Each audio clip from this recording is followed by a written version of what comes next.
What is meant by positive and negative deviations from Raoult's law, and how is the sign of delta H mix related to positive and negative deviation from Raoult's law? तो question समझ के ये पता चल रहा है कि वो पॉजिटिव और negative deviation from Raoult law पे कुछ पूछ रहा है। तो ये है क्या पॉजिटिव नेगेटिव डेविएशन? तो पहले रॉल्ट लॉ देखते हैं क्या है, ठीक है। अगर दो वॉलेटाइल कंपोनेंट्स हैं ए और B both are volatile components, इनको मिक्स कर दो आप। ए और बी को आपने मिक्स कर दिया, ठीक है। ए, मान लो ये ए है और ये बी है, इसको मिक्स कर दिया। तो अब वेपर किस किस के बनेंगे? दोनों के, बी के भी बनेंगे और ए के भी बनेंगे, दोनों के वेपर बनेंगे। मान लीजिए मोल फ्रैक्शन ऑफ बी है एक्स बी, लिक्विड में mole fraction of B X B है और लिक्विड में mole fraction of A X A है। रॉल्ट्स लॉ क्या कहता है? यहाँ पे जो प्रेशर होगा वो पी ए और पी बी दोनों की वजह से होगा। रॉल्ट्स लॉ क्या कहता है? P A is equal to P A not into X A, where P A not is vapour pressure of pure A and P B is P B not into X B. यही है ना? Okay. और total pressure क्या होगा? ये total pressure तो Dalton law है, P A plus P B, ये टोटल प्रेशर होगा, है ना? ओके। ये है आइडियल केस के लिए। ये जो स्टेटमेंट है ना, P A is equal to P A not into X A, ये रॉल्ट्स लॉ है। This is applicable only for ideal solutions. Ideal solution का मतलब वो होता है जिसमें A interaction and B B interaction is same as A B interaction. क्या मतलब है इसका? ये ए पड़ा हुआ है, ए के मॉलिक्यूल्स पड़े हैं, ये प्योर ए है, ठीक है। ये प्योर ए है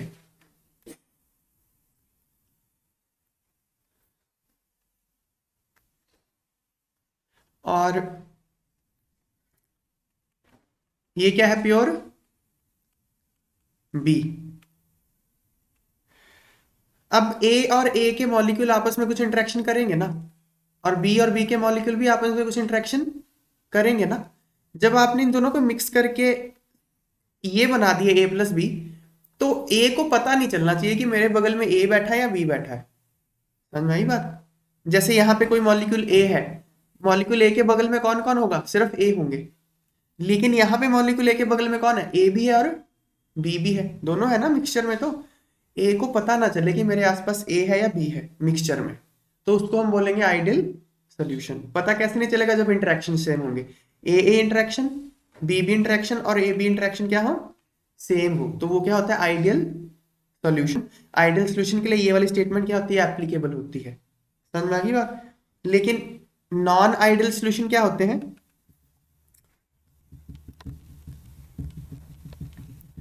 नॉन आइडियल सॉल्यूशन वो होते हैं जिसके लिए ये नहीं होता ट्रू। मतलब आपने इनको मिक्स कर लिया, सारा कुछ सही है, प्योर बी, ए प्लस बी मिक्स कर दिया, ये पी बी है, पी ए है, सारा कुछ वही है। लेकिन इस बार क्या होगा? P A is not equal to P not A X A and P B is not equal to P not B X B. ये इक्वल नहीं होगा। समझ में आई बात? नॉन आइडियल के केस में मैं आपको एग्जांपल देता हूं, आप मुझे बताना कि क्या होगा। मान लीजिए ए और बी में अट्रैक्शन कम है और ए और ए में ज्यादा है। मैं आपको क्वेश्चन दे रहा हूं, आप मुझे बताइए क्या होगा। ए और बी में इंटरेक्शन क्या है? लेस अट्रैक्शन है। ए और ए में लेस अट्रैक्शन है, सॉरी, ए और बी में लेस अट्रैक्शन है, ए और बी और बी में मोर अट्रैक्शन है। अगर ऐसा है तो क्या होगा? मतलब जो यहां सिर्फ हम ए की बात करते हैं, बी को छोड़ देते हैं, ए की बात करते हैं। यहाँ ए बैठा था अंदर, इसको अगल बगल वाले मॉलिक्यूल अट्रैक्ट कर रहे थे। अब वो यहाँ मिक्सचर में आ गया, यहाँ पे भी उसको अगल बगल वाले मॉलिक्यूल अट्रैक्ट कर रहे हैं। ज्यादा अट्रैक्शन उसको कहाँ फील हो रही है? मिक्सचर में या प्योर ए में? बताओ, यहाँ देख के बताओ। प्योर ए में उसको ज्यादा अट्रैक्शन फील हो रही है, क्योंकि ए बी में अट्रैक्शन क्या है? कम है। तो उसकी वेपर बनने की टेंडेंसी, जो ए का मॉलिक्यूल है उसकी वेपर बनने की टेंडेंसी मिक्सचर में ज्यादा होगी या प्योर ए में ज्यादा होगी? मिक्सचर में ज्यादा होगी। प्योर ए में तो उसको अगल बगल वाले मॉलिक्यूल अट्रैक्ट कर रहे हैं तो उसको वेपर नहीं बनने देंगे, लेकिन ए बी में अट्रैक्शन कम है तो वेपर बनना उसके लिए आसान है। समझ में आ रही है बातें? तो फिर जो एक्सपेक्टेड वेपर प्रेशर होगा पीए, वो पीए नॉट एक्स से ज्यादा हो जाएगा क्योंकि ज्यादा वेपर बन रहा है। ये बात समझ में आ रही है? नहीं आ रही? तो पॉजिटिव डेविएशन के लिए क्या होगा? ये पॉजिटिव डेविएशन का केस है। नॉन आइडियल सॉल्यूशन दो तरह के होते हैं, एक होता है पॉजिटिव डेविएशन, एक होता है नेगेटिव डेविएशन। तो पॉजिटिव डेविएशन के लिए ए बी इंटरेक्शन लेस होते हैं, किससे? ए और बी बी से। और क्या होता है? जो पी ए होता है that is greater than P A not X A, और P B greater than P B not X B. समझ में आ गई बात है? अच्छा, अब हम इसकी, एक तो ये है, पहला पॉइंट ये है पॉजिटिव डेविएशन का। दूसरा point, delta we mix is greater than zero. इसके बाद समझते हैं। Delta we mix greater than zero. मान लीजिए आपने 5 ml ए ले लिया, 3 ml बी ले लिया, तो ए प्लस बी कितना बनना चाहिए? 8 ml बनना चाहिए, पर क्योंकि ए और बी में उतनी बनती नहीं है तो वॉल्यूम 8 से थोड़ा सा ज्यादा हो जाएगा। ये बात समझ में आ रही है? यहां तो उसका ज्यादा अट्रैक्शन था आपस में, ए और ए का अट्रैक्शन आपस में यहां पे ज्यादा था, यहां पे अट्रैक्शन कम हो गया। आप ऐसे समझ सकते हो कि हल्का सा रिपल्शन हो गया, तो फिर वॉल्यूम बढ़ जाएगा ना एक्सपेक्टेड से। तो आप एक्सपेक्ट तो करोगे 8.1, लेकिन होगा कितना? Suppose 8.1 ml। तो delta we mix is greater than zero. So delta we mix greater than zero हो जाएगा पॉजिटिव डेविएशन के लिए। समझ में आ रही बात? तीसरा पॉइंट, डेल्टा एच मिक्स भी ग्रेटर देन जीरो होगा। डेल्टा एच मिक्स भी ग्रेटर देन जीरो होगा। कैसे? देखो, जब आप बॉन्ड ब्रेक करते हो तो एनर्जी देनी पड़ती है या रिलीज होती है? बॉन्ड ब्रेक करते हो, जब आप बॉन्ड ब्रेक करते हो तो एनर्जी सप्लाई करनी पड़ती है ना सप्लाई करनी। एनर्जी सप्लाई करना मतलब डेल्टा एच पॉजिटिव। यहां पे अट्रैक्शन ज्यादा थी, ए और ए में अट्रैक्शन ज्यादा थी, ए और बी में अट्रैक्शन कम हो गई। अट्रैक्शन कम होगी मतलब बॉन्ड ब्रेक होने वाली बात ही हो गई ना। पहले अट्रैक्शन ज्यादा थी, फिर अट्रैक्शन कम है कि नहीं? तो ये बॉन्ड ब्रेक होने वाली बात ही है ना, तो एनर्जी सप्लाई करनी पड़ेगी। मतलब आप ये समझ सकते हो ये मॉलिक्यूल पास पास थे, ए और बी थोड़े दूर दूर हैं, तो पास पास को दूर करने के लिए आपको एनर्जी सप्लाई करनी पड़ती है। तो डेल्टा एच क्या हो जाएगा? पॉजिटिव। तो पॉजिटिव डेविएशन का डेल्टा एच क्या है? पॉजिटिव है। डेल्टा वी भी पॉजिटिव है। फिर अगले साइन क्या होते हैं? डेल्टा जी तो नेगेटिव होता है, क्योंकि डेल्टा जी नेगेटिव कब होता है? जब प्रोसेस अपने आप हो। तो ये सोल्यूशन बन तो अपने आप जाता है, तो डेल्टा जी तो नेगेटिव है। फिफ्थ, डेल्टा एस इसका पॉजिटिव होता है। इंट्रोपी, इंट्रोपी होता है degree of randomness. Degree of randomness तो बढ़ गया ना। देखो, पहले यहां पे ए का वॉल्यूम कितना था? 5 ml। अब मतलब ए के एक मॉलिक्यूल को 5 ml स्पेस अवेलेबल थी मूव करने के लिए। मिक्स करने के बाद उसको 8 ml स्पेस अवेलेबल होगी। 8 कह लो चाहे 8.1 कह लो, मतलब ज्यादा स्पेस अवेलेबल होगी मूव करने के लिए, तो डिग्री ऑफ रैंडमनेस बढ़ गया। तो डेल्टा एस क्या हो जाएगा? पॉजिटिव। समझ में आ गई बात है? ये किसके लिए है? पॉजिटिव डेविएशन के लिए। अब हम नेगेटिव डेविएशन की बात करते हैं। अब अगर आपको पॉजिटिव समझ में आ गया तो नेगेटिव तो इसका बिल्कुल ऑपोजिट है। नेगेटिव डेविएशन में क्या होता है ना, जो ए बी इंटरेक्शन होते हैं ज्यादा हो जाते हैं। ए बी इंटरेक्शन मोर, किससे? ए और बी बी लेस। ये बात समझ में आ गई? मतलब ए और बी आपस में ज्यादा ही अट्रैक्ट कर लेते हैं as compare to A and B B. अगर वो ज्यादा ही अट्रैक्ट करेंगे तो ए को वेपर बनना मुश्किल हो जाएगा। तो पी ए क्या हो जाएगा? Less than P A not X A, और पी बी क्या हो जाएगा? Less than P B not X B. ये बात समझ में आ गई? हाँ। डेल्टा वी मिक्स क्या होगा? Negative, less than zero. कैसे? आपने 5 ml ले लिया, 3 ml ले लिया, मिक्स कर दिया, आप एक्सपेक्ट तो कर रहे हो 8 ml होगा, पर यहाँ पे क्या इन दोनों में अट्रैक्शन बहुत ज्यादा हो जाती है, तो ये पास पास आ जाते हैं। पास पास आने से वो वॉल्यूम 8 से कम हो जाएगा थोड़ा सा। समझ में आ रही है बात? और ज्यादा पास आ गए, this is just like bond formation. ज्यादा पास आना मतलब बॉन्ड फॉर्मेशन। बॉन्ड फॉर्मेशन में एनर्जी रिलीज होती है, एनर्जी रिलीज होती है, डेल्टा एच नेगेटिव। ये बात समझ में आ रही है? डेल्टा वी भी नेगेटिव है इसका, डेल्टा एच भी नेगेटिव है। डेल्टा जी का साइन तो सेम है क्योंकि प्रोसेस अपने आप होती है, तो डेल्टा जी नेगेटिव और डेल्टा एस पॉजिटिव क्योंकि वॉल्यूम बढ़ गया। ये पॉजिटिव और नेगेटिव डेविएशन का केस होता है। समझ में आ गई बात है? आइडियल के लिए क्या होगा?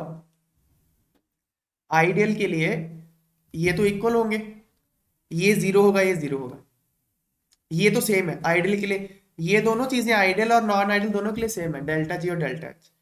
फर्क सिर्फ इन चारों में पड़ता है। यहाँ पे आइडियल के लिए इक्वालिटी आती है, इन दोनों में इक्वालिटी आती है, यहाँ पे भी इक्वालिटी आती है, यहाँ पे चारों जगह इक्वालिटी आ जाएगी। क्लियर हो गया आइडियल और नॉन आइडियल सोल्यूशन? अब क्वेश्चन देखते हैं।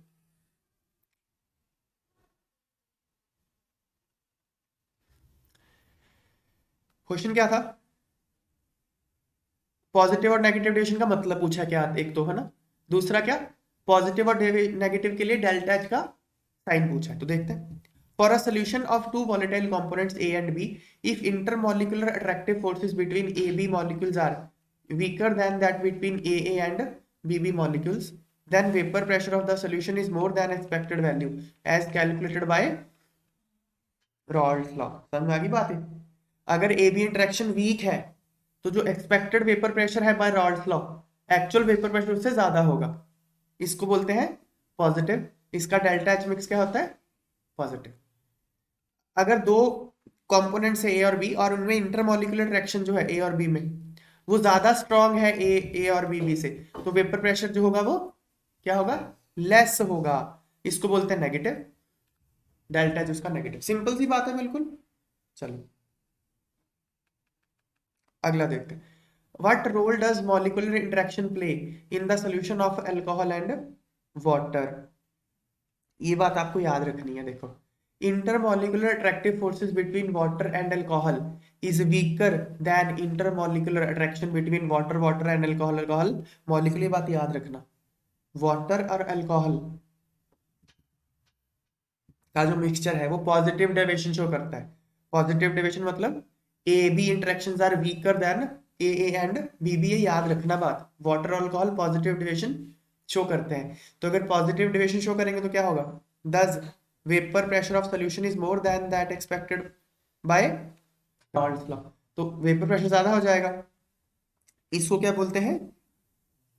Positive deviation. ये है मिनिमम बॉइलिंग एज़ोट्रॉप। ये मिनिमम बॉइलिंग एज़ोट्रॉप बनाते हैं, ठीक है ना?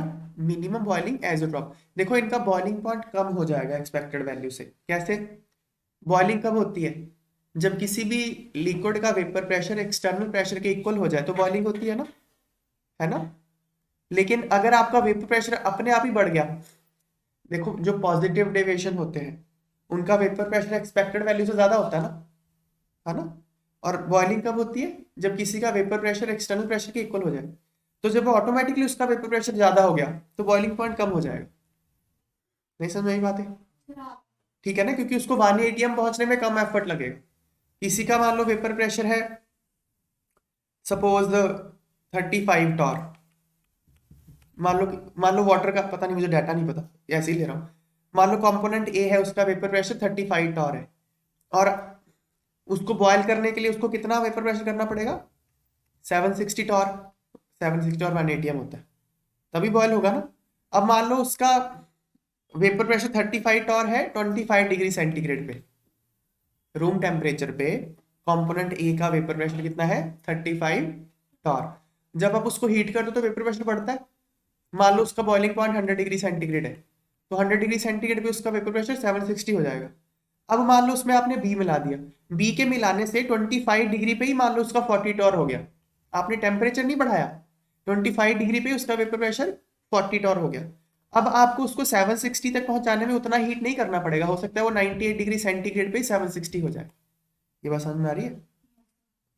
तो बॉइलिंग पॉइंट क्या हो जाएगा? कम हो जाता है, इसलिए वो मिनिमम बॉइलिंग एज़ोट्रॉप बनाते हैं। Minimum boiling azeotrope. तो जो पॉजिटिव डेविएशन वाले होते हैं वो मिनिमम बॉइलिंग एज़ोट्रॉप बनाते हैं, जो नेगेटिव डेविएशन वाले होते हैं वो मैक्सिमम बॉइलिंग एज़ोट्रॉप बनाते हैं। याद रहेगा? अगला देखते हैं। Suggest the most important type of intermolecular attractive interaction in following pairs। तो इनमें बताना आपको एन हेक्सेन और एन ऑक्टेन, ये दोनों क्या है, नॉन पोलर है, ये तो नॉन पोलर है ना, तो इनमें लंडन डिस्पर्शन फोर्सेस होगा। नॉन पोलर मॉलिक्यूल्स में कौन सा होता है, लंडन डिस्पर्शन फोर्सेस होता है, ठीक है। I2 और CCl4 ये पोलर लगते हैं आपको, ये नॉन पोलर, इनमें क्या होगा, लंडन डिस्पर्शन फोर्सेस होगा। NaClO4 एंड वाटर, ये आयन डाइपोल, देखो NaClO4 क्या है, ये सोडियम पर क्लोरेट है, ये Na पॉजिटिव और ClO4 माइनस होता है, ठीक है ना। तो ये क्या होगा फिर, वाटर है इसमें, वाटर इसको घेरेगा नहीं घेरेगा, ये पॉजिटिव है, वाटर का ऑक्सीजन जो होता है पार्शियल नेगेटिव चार्ज होता है, तो इसको घेरेगा नहीं घेरेगा बताओ, इसको हम हाइड्रेशन बोलते हैं ना। ये है Na पॉजिटिव है आयन, और ये है डाइपोल, वाटर एक डाइपोल है ना, तो इसको हम क्या बोलेंगे, आयन डाइपोल इंटरेक्शन। ऐसे ही ClO4 नेगेटिव है, तो वो नेगेटिव चार्ज है, इसको कौन घेरेगा, हाइड्रोजन, हाइड्रोजन पे पॉजिटिव चार्ज है, तो आयन डाइपोल हो गया ना, ठीक है ना। मीथेनॉल एंड एसीटोन, इसमें हाइड्रोजन बॉन्डिंग होगा, देखो ये एसीटोन होता है, methanol,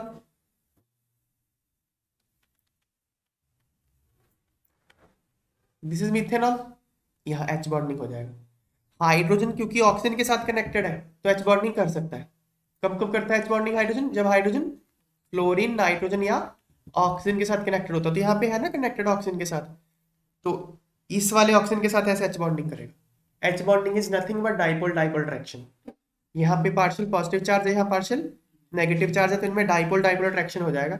this dipole dipole attraction is very strong because of very high polarity of OH bond, that is why this is given A special name, hydrogen bond, ठीक है, इसमें hydrogen bond हो जाएगा।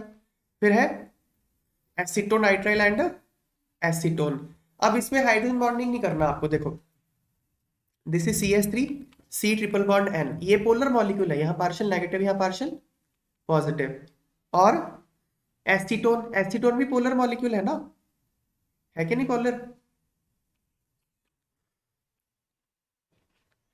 ये एसीटोन है, ये भी पोलर है, यहाँ पार्शियल नेगेटिव यहाँ पार्शियल पॉजिटिव, तो यहाँ पे डाइपोल डाइपोल अट्रैक्शन हो जाएगा ना, लेकिन इसको H बॉन्डिंग नहीं बोलोगे इस बार, ये सिंपल डाइपोल डाइपोल अट्रैक्शन, तो इसमें सिर्फ डाइपोल डाइपोल अट्रैक्शन होगा, ठीक है।